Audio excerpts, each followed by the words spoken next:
আসসালামু আলাইকুম। আশা করি আপনারা সবাই ভালো আছেন। আল্লাহ পাকের রহমতে আমি অনেক ভালো আছি আলহামদুলিল্লাহ। তো এখানে যে কোয়েল পাখিগুলো দেখছেন, এই কোয়েল পাখিগুলো বিগত 5 দিন আগে আমি ব্রুডিংয়ে রাখছিলাম। তো ব্রুডিংয়ে রাখার সময় নিচে ওদের ছালার চট এবং পাশে দিয়ে কিছু কাগজ দিয়ে দিয়েছিলাম, যাতে ওরা দাঁড়াইতে সুবিধা হয় আর কি। তো আজকে 5 দিন পরে ওইখানের অবস্থা খুবই খারাপ আর কি। মানে কি বলবো, ওরা 5 দিনে মানে ওদের যে মল এগুলা দিয়ে ভরিয়ে ফেলছে।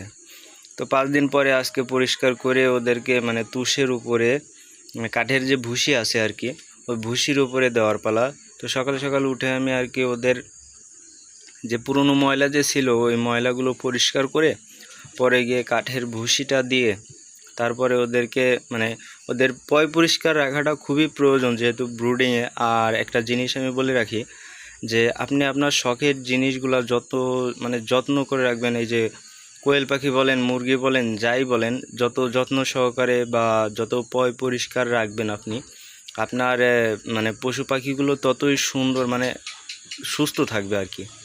তো আলহামদুলিল্লাহ দেখতেই পাচ্ছেন যে 5 দিনের বাচ্চা আর কি, আলহামদুলিল্লাহ অনেক সুন্দর একটা গ্রোথ চলে আসছে।